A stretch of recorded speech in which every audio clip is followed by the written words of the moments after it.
So,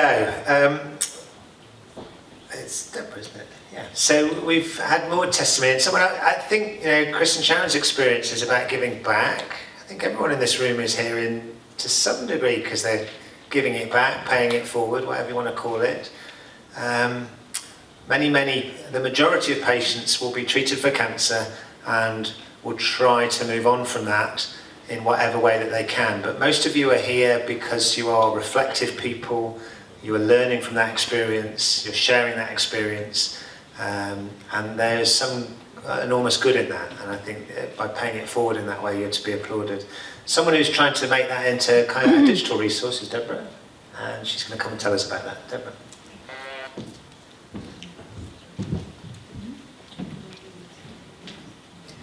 Thank you again. Is it on? Is it on? Alright. Thank you again for this wonderful opportunity. I truly appreciate the time here, and I've been assured we will have no technical difficulties. First of all, I would like to tell you that voice is brought to you today by iPods. Compliments of Louder Enterprises. Jim Louder is in the back there, and Jim is the electrolarynx guru, and he is the guardian angel of people like me. Just to fill in a little bit of background, I heard some chatter about the number of people talking with electrolarynx versus what you're used to in the UK. Not everyone is a candidate for a voice prosthesis. My laryngectomy journey did not start with laryngeal cancer. It started with tonsil cancer and significant radiation damage and effects. Lymphedema caused a lot of fibrotic vision changes, and I had a lot of strictures as a result. My surgeons told me dilating my esophagus and my airway was like dilating a tree trunk. Needless to say, the damage was ongoing, and one of my tracheal dilations resulted in blowing out my epiglottis. Though any of you that are medical, you know that the epiglottis is a pretty important structure for protecting airway. My airway was no longer protected. Everything that went in my mouth came out my trach tube and down my chest and stained my t-shirt and my underwear. So when I complained to my doctors about this, they said, "Oh, we have a very good fix. We'll put salivary bypass tubes in your throat.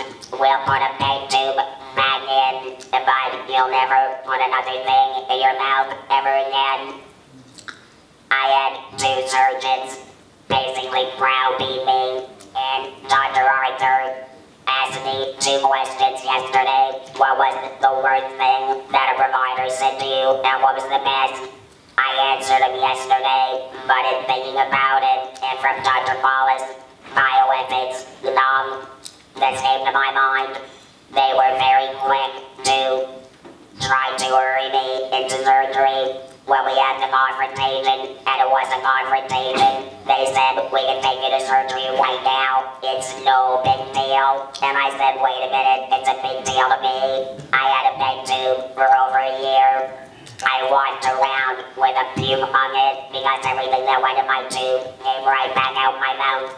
And that was not a way for me to live, and it was not a way that I was going to voluntarily go back to." I told them, if I go that route, I have never been depressed. I have never lost my sense of hope for a good outcome, but that will put me on the path of picking up a gun and blowing out my brains. They thought I was being over dramatic. Maybe I was, but I knew that it was a bad course for me. Subsequent to that, I found the best provider, which was Dr. Mark Herman. That was EMA's surgery. And when he did his extensive testing on me, he told me what he needed to do, and it was a lot of work. And he said to me, I will be removing your voice notes, but I can tell you're the kind of person you will never lose your voice. We tried a voice prosthesis, and for 1 year it was absolute hell. We did not get it, did not leak. I was in and out of hospital with dilations, with pneumonia, and I finally went back to Dr. and I said, "This is not what you promised me," and he agreed. So we did another revision. And that meant I was no longer a candidate for a voice prosthesis. That to me was the best day of my life. Well, my post-treatment life. Anyway, I want to get on with my presentation. Face of HNC is about putting a human face on people who have survived their head and neck cancer treatment. I love meeting all the laryngectomies, but there is a group of head and neck cancer treatment survivors that are kind of like the silent group that there's not a lot of support for, and that's really where my passion lies. I started this organization as a tonsil cancer survivor, looking for the support and resources that I needed. I want to show you a video. If you guys can go to Maria, please. It's a video we did not see yesterday.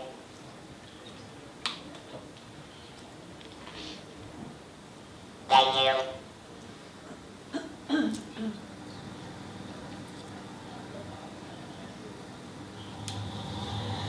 I guess I was not prepared for the level of disability that this illness would cause. And although my health team told me about side effects, sometimes it's not until you live it that you really understand it. So I thought that once you have cancer, you have all the treatment, and life goes back to normal.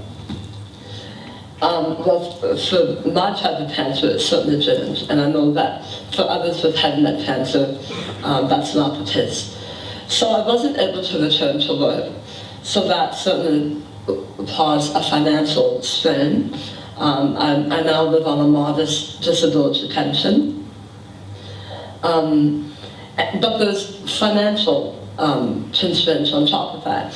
I continue to do physiotherapy and massage therapy, not as a luxury, but because it's necessary, or else I'm stiff all over, and that's an expense. I have my military that I have to do, and there are certain tools that I need to purchase, and they're expensive. It's not just a toothbrush, so there are expenses, there are things that I need to help me manage. I wasn't ready for the changes in my ability to concentrate, and that comes from the chemotherapy I received.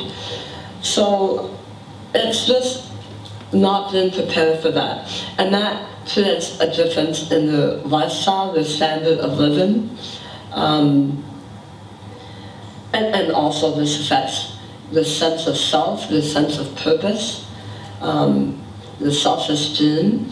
I do consider myself to be a very strong person. I have a very strong agenda, so I know that has helped me, but everyone is different, and I won't lie to you, this has emotional and mental repercussions. So that is something that I struggle with. Depression is something I struggle with. So I guess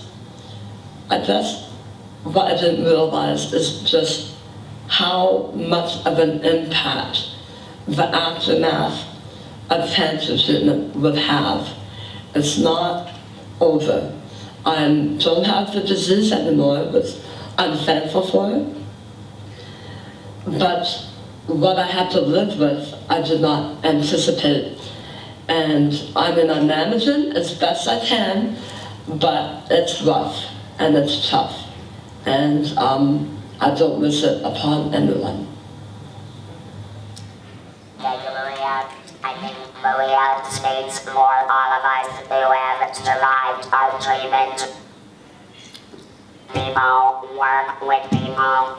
and I think by bringing back the human element that sometimes is easy for people to overlook when they look at people who have been transformed by their editing cancer treatment. Some people don't know how to deal with it. They are taken aback or even turned away. And so one of the things we want to do is try and re-engage human beings with human beings, try and normalize some of these changes that we have no choice to live with, but must live with. And one of my cousins said to me, which actually shocked me, but then put it in perspective for me, he said, if more of you people got out in public, the rest of us would be better coping with dealing with you people. Now, whenever you're put into a group of you people, that's very exclusive. And, but I thought that it was very telling about how many people feel with their discomfort, dealing with our discomfort, if that makes any sense. Can we have the next slide, please, guys? So, people working with people. This is at Miller Piano Specialist in Nashville. They are an authorized Yamaha dealer. Now, I don't know if you know anything about Yamaha, but they make way more things than just motorcycles. They are probably the largest, well-known manufacturer and distributor of musical instruments. This guy behind me is Greg Knudsen. He is a consultant for Yamaha, and he writes all the voice modulation applications and algorithms for their electronic pianos. Russ Miller, co-owner of Miller Piano, told me they got a new shipment of claviomas. They are electronic pianos, and they have a functionality called tuning karaoke. So, Ross calls me R2D2. So he said, R2D2, I want you to get on the clavinoma, and I want you to sing a song, and let's see what clavinoma does with your voice. I don't have the video here, but it is on YouTube. And it allowed me to sing a song with pitch control, modulation, tone. It was unbelievable. So, because of the results of that video, Yamaha is very interested in working with us to be able to develop a more human-sounding electronic voice replacement. That commitment from Yamaha led me to contact Google. Google has a directive for developing programs for further integration of human beings and people back into society. And so, to me, an electronic voice replacement that doesn't require one hand or batteries or a quiet environment would be very interesting and desirable for someone like me. Anyone that has to use one hand and dedicate one hand, one arm to talking is disadvantage. When you have two hands missing, you have no voice. I'm a photographer. My ability to direct my clients the way I used to when I had a voice is not the same. Now I have to give direction and then put my voice down so I can operate the camera. Not everyone is amenable to that change in workflow, but the customers that are willing to work with me are very happy with the results of what we're able to produce. Can we go to the next video, please? I didn't take 3 months, I took today. And like me and my mom were the same. If it worked the last minute, we would never get anything done. So, anyway. The other.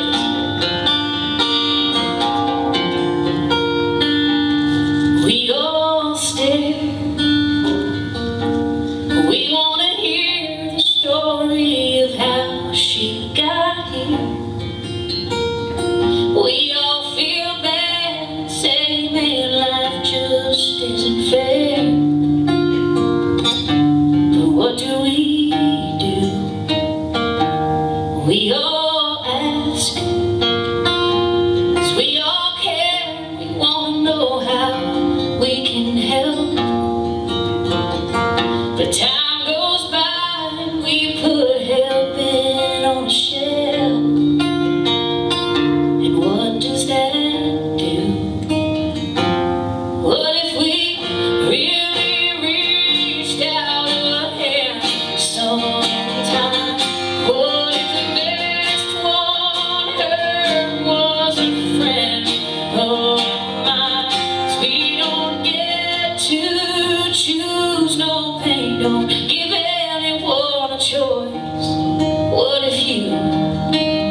to make just one stranger smile. Think of what we could do. What if we spoke out for those who cannot speak? What if we gave more than a glance to someone who didn't need? Think of what we could do. What if we just reached out a hand sometime? What if the next one suffering was a friend of mine? 'Cause we don't get to choose and share no pain. Don't give anyone a choice. What if you could be somebody's voice? Somebody stand, 'cause they don't get a choice. So hold on when they can. Give more than a prayer, send more than a word. Just really be there to carry some hurt. Think of what we could do if we would just follow through. What if we really reached out a hand sometime? 'Cause the next one could be a friend of mine. We don't get to choose and pain. Don't give anyone a choice. What if you could be somebody's voice?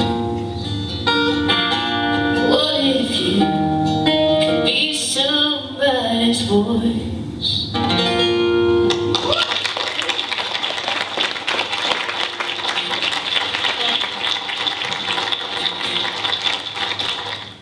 One of the benefits of being based in Nashville, Tennessee, and being a photographer, videographer, I have made friends with a lot of really talented musicians like Don Meyer. Don Meyer has gone worldwide viral with Facebook Live. She transformed her music from playing on South Broadway, Lower Broad, more tips to using Facebook Live in a virtual picture and living her life on her terms.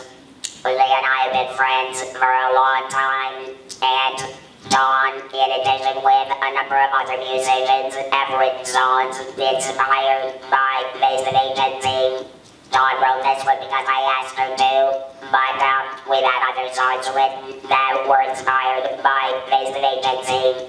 Miller Piano Specialist hosts and music and awareness event every first Thursday in August, and we just had our 6th annual.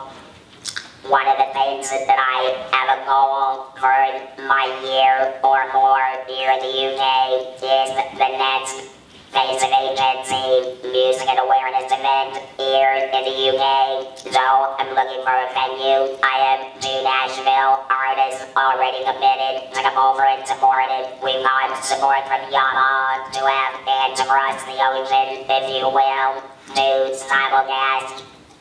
A few years ago, we did this in New York, in Manhattan. We were at the Metropolitan Room, and through Yamaha technology, we're able to broadcast and have a piano playing live in Nashville. So if we can do it from New York to Nashville, I don't see why we can't do it from the UK to Nashville and bring Nashville to the UK. So if you have a music event, venue that you think would be amenable, I have talked to people in Cardiff, and without a FD rental fee, which I don't have, they're not interested, but I think there is a venue that would be very interested in being able to host this event. So I want to conclude with a note and the reiteration of the, I think, most provocative line from Dawn's song. Think of what we could do if we just follow through. If we leave this room today, committed to being a voice for someone else. And it doesn't have to be editing cancer survivor. It could be someone that is feeling a little down. It could be someone who's feeling overwhelmed. If you have a way to be a voice for another person, then I think that voice would be appreciated. And I know I would appreciate knowing that our little time together has had an impact. Thank you very much.